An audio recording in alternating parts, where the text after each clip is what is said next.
Hello, I will be doing a presentation on the paper titled A Qualitative Content Analysis of Nurses' Perceptions About Readiness to Manage Intimate Partner Violence. And from here on out, I will be using IPV as the acronym for intimate partner violence. The authors clearly articulate the aim of their study, which is to explore nurses' perceptions around how ready they are to respond to IPV and how these responses are informed by their education, by their training or lack thereof, by personal beliefs and attitudes, and also their own confidence in discussing difficult matters with patients when they suspect IPV to be present. And also, do they know the signs and symptoms to look out for? So the authors specify their use of an emergent and inductive design instead of using a theoretical framework at the outset, which would potentially influence their data collection methods and how they interpret the data. So this is an emergent and inductive design. The authors defend the need for this research by referencing several other studies in the literature which show IPV to be a worldwide problem that causes chronic and acute physical and psychological harm to victims who are predominantly women, and that's who the study is focusing on, but also their dependents. They also reference literature demonstrating IPV's toll on health services in general, because women who are victims of IPV are more likely to use primary health care and emergency services, which adds greater impact to these systems. They also provide evidence to the fact that health professionals often fail to notice IPV or identify it, and then even if they do, don't often know how to handle it appropriately. So the reason that we are looking at nurses specifically in this study and their responses to IPV is that despite the lack of education and preparation nurses are given, the researchers believe that they are still the best candidates in the healthcare system to be trained effectively because of how they are positioned in these places and the amount of interface that they do with patients. The inclusion criteria for the study were nurses in Spain's national health system. They started with 4 nurses as an origin point because these nurses held positions as IPV coordinators. And from them, contact was made with nurses via the snowball technique. So a total of 37 nurses were selected from 6 different regions in Spain, some working in primary health centers and others working in hospital settings. So as far as data collection goes, that is also very clearly described. The authors specify that data were collected using a face-to-face interview, which focused on questions surrounding perceptions of IPV, response to it, training, barriers, personal attitudes, etc. These interviews lasted between 30 and 60 minutes and were semi-structured. So this allowed for more flexibility in the nurses' responses, and it also invited more themes to emerge. The authors' roles were clearly as interviewers, and they recorded and transcribed these interviews verbatim. One piece of exploration or feedback that I want to note here is that the range of interview time is pretty vast. It's 30 to 60 minutes, and I had a question about that. Why were these so inconsistent, I guess? They're asking the same questions to each participant and allowing them to expound on ideas. And while it is true that some people are faster talkers who can articulate their ideas more clearly and more briefly, it also just gave me pause, and I was curious as to why, and I wish there was more transparency around that.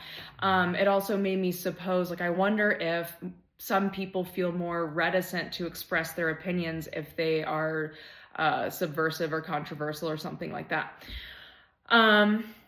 So moving on, the researcher explains the data analysis procedure as using a reputable method for qualitative content analysis. 4 of the researchers used coding software to break the data into loose categories. Like they pulled the themes from the interviews, broke these into categories, and then they presented these loose categories to the rest of the team to have further conversation, negotiation about the topics, and further synthesize them into clear categories after finding consensus. So this leads me right into credibility. I feel like the need for consensus among the researchers on how to categorize their data suggests that they were exercising a lot of rigor and integrity with their data. They also used triangulation by analyzing data from nurses in different healthcare settings, including researchers who had different perspectives or roles in relation to IPV, and they also conducted peer debriefings. Also, their interviews occurred in 2 different phases, and the second phase was refined to include an extra question that became clear needed to be asked after they did the first round of interviews. The authors argue, and I will defend, that these efforts made their findings more trustworthy and transferable. Descriptive data being separate from the interpretations and the availability of abundant raw data. Yes, I like the way that the authors presented their data. There was an abundance of actual quotes that is organized in a table by their coding. And while the coding was, a subjective decision made by a group of researchers, which are all coming in with their own biases, I looked at them all individually, and they are so neutrally worded that you would be hard pressed to find any of the groupings to be loaded or emotionally laden or presumptuous or anything like that. It's like very, very neutral. This offers more transparency, I feel, to the reader by giving us deeper insight into how they categorized common themes. However, I think it would be stronger in their presentation of the data, if they also included the specific questions that they asked, instead of just showing quotes in accordance to the category that they were put in. I would love to have seen question, answer, question, answer. They do give like a brief generalization of the questions that they ask, but like nothing that like shows it in a data set. As far as ethical standards go, the authors received approval from an ethical committee in Spain. They obtained signed informed consent from participants, and they also expressed to participants the voluntary nature of the study, as well as the anonymity of their information. They also followed standardized guidelines for qualitative research, so seems like they crossed their T's and dotted their I's there. They do not seem to express any personal biases or assumptions, and like these just seem to be held at bay when they discuss the findings. They really use the nurses' quotes and opinions as the discussion. I feel like they were very careful to remove their opinions from it and like use the nurses' responses to be like, this is the information, this is the feet on the, like the people with the feet on the ground in the field doing the work, and this is their response to a very real issue that's been acknowledged by the World Health Organization. Like, let's actually talk to people who are working in direct service. And so that was like the evidence. So they used their opinions on lack of education and training, work overload, which was a very big theme, nurses feeling so overloaded that they couldn't even be aware of IPV or like think about getting additional training or anything like that. They use their opinions on personal judgments of themselves or others, as well as the lack of interdisciplinary collaboration amongst a healthcare team and then follow through with the patient. all to support their original hypothesis that IPV awareness and care is desperately lacking.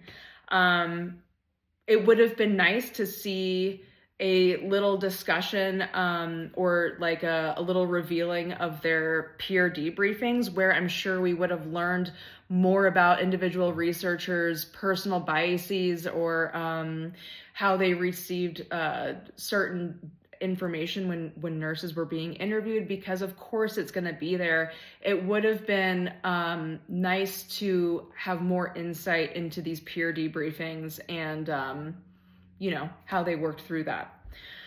So again, this study was trying to answer the question, how prepared do nurses feel to meet IPV, address it, cope with it, talk to patients, how trained do they feel, how comfortable, how much support do they have, etc. And it answers the question as it is, like qualitative research, just like giving more individual subjective information. And it just supports the notion that there needs to be more research and more attention given to this issue. So in their discussion of the results, they support the significance of the study by providing more literature to support the nurses' particular opinions about stuff. Like this, like a lot of nurses were saying this about caseloads, and then they brought in like more statistics supporting what the nurses said, which to me felt really empowering to the participants they were interviewing. As far as generalizing this information to the public, I feel like they discuss the limitations quite fairly. One of them being the failure to compare nurses by demographic. Like they didn't compare male nurses to female nurses. They also didn't compare, nurses in specialized care versus primary health care. And then they also noted a contextual difference with the first round of interviews being held in 2014 and the second round being held in 2016. So these are markedly different times in Spain's financial zeitgeist and culturally. And then also this study wasn't published until after COVID, which also created a huge load on the healthcare system, making it more difficult for women suffering from IPV to get access to healthcare, which is further support for more research to be done on this issue. That is all I have to say about that. Thank you for watching. Have a nice day.